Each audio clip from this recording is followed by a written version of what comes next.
Good morning, guys. Here we are, 2023, and I want to be the first to wish you a Happy New Year. I feel like I just blinked and 2022 went by.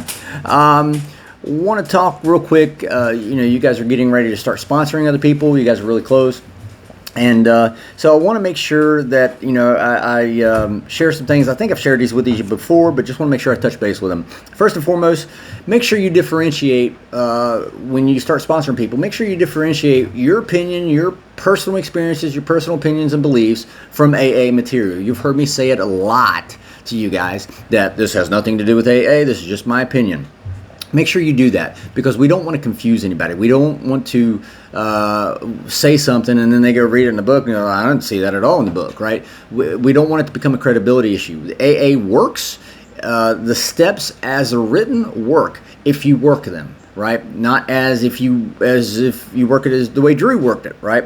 So make sure you differentiate, and speaking of, don't tell someone they have to work this, they have to do the program exactly like you did.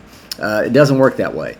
I never told you guys have to do the program exactly like I did because my recovery is my recovery. Your recovery is your recovery. What worked for me may not work for you, and that's all right. What works for you may not work for somebody else. Everyone's journey is different. So make sure you're very clear with that. Me personally, I like to suggest the same thing that Keith suggested to me a long time ago, which was 3 things, right? Buy a damn book and read it. Find a sponsor and work the steps. Just keep it simple. So with that being done and out of the way, said and out of the way, what I'm about to tell you is not AA material. It is just my personal opinions and beliefs. So with that being said, New Year's Eve, of course, everybody was probably out drinking and drugging last night. How many people do we know were out drinking and drugging? They're going to wake up today and make their New Year's resolutions that I'm not going to do that again. And then probably later on today or tomorrow, they'll be back to doing it again. I went and looked up the word resolution. It's a noun, according to Merriam-Webster Dictionary. And it says an act or process of resolving or answering and solving. In other words, your mind is already made up. There's no longer any question about it. It's settled. The problem is settled, right? So we make a resolution to get healthy, to eat right and exercise.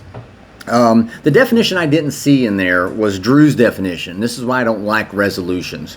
Because Drew's definition of a resolution was something I'll say I'm going to do, but give up whenever it gets too damn hard or it gets too difficult, or I'm probably not even going to do it at all. I'm just saying it. That's what I did, not just with health and fitness, but unfortunately with my addiction as well, with alcohol. You may have done it with drugs and alcohol. The problem I have with resolutions is they became synonymous with I promise I'll stop drinking. I promise Monday I'll get sober. I promise next year I'll get sober. I promise this year I won't drink at all.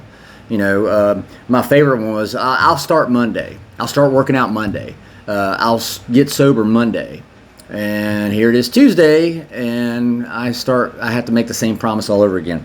I don't like resolutions because once a resolution is broken, that means I have to start all over again.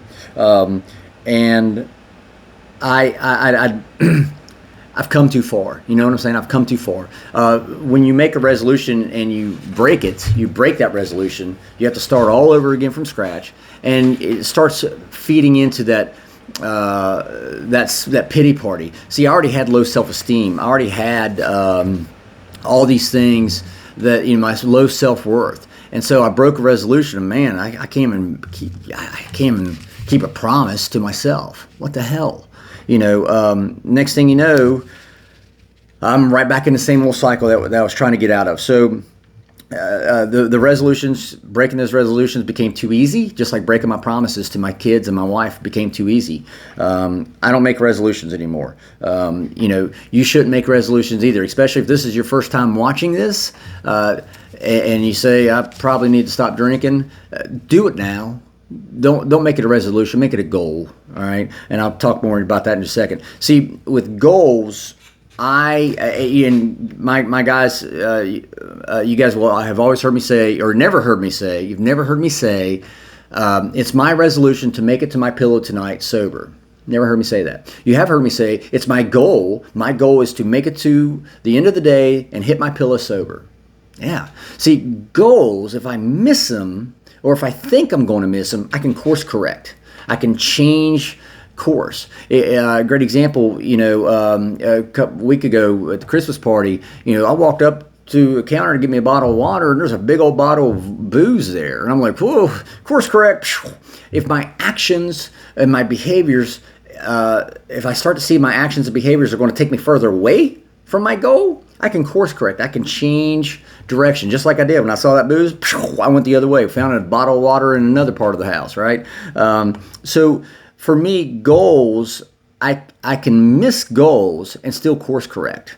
I can anticipate missing a goal and I can course correct. So for me personally, again, this is just my personal opinions. I don't like resolutions. I hate resolutions because I said them so many damn times. I broke them so many times. For me, they became synonymous with promises. And God knows my kids, my wife, my sister, everyone will tell you who knew me back then, I broke promises. And that's not who I am. So now, it's my goal to make it to the end of the day and put my head on a pillow sober. And let's start thinking about the goals we're going to set for 2023. Not resolutions, but goals. Let's still help those. Let's have a goal of helping those still sick and suffering inside and outside the rooms of AA. And if this is your first time watching these videos and you need help, you something's got to change. Let me be here the first one to tell you, nothing changes if nothing changes. If you need help, reach out. My email address, you can email me directly, drew@soberschool.org. And if you don't feel comfortable talking directly with me, I got a bunch of friends that would love talking with you. So anyway, guys, again, I love you guys. You guys have been amazing. You guys have kept me sober, and I thank you. I want to remind you guys that when you start sponsoring other folks, they're going to keep you sober, and that's the goal. So we'll be talking more about that here in the next week to come. So also down at the bottom of the screen here, right below the screen, you'll see a big register button. Please click on that, especially if this is your first time watching a video. Click on this, register either your mobile number or your email address, because what happens is as soon as a video is uploaded, you'll automatically get a notification. It's not a group messaging, group chat, nothing like that at all. It houses in our server. I'm the only one who sees that part. And as soon as a new video is uploaded, you'll get a notification. So anyway, Michael and Ryan, I hope you guys have a kick-ass day, and I hope you guys have a kick-ass year. I'm excited, guys. So I still got my chip, by the way, too. So my brotherhood chip. So anyway, love you guys, and let's start it off right. You can't get drunk if you don't take that first drink.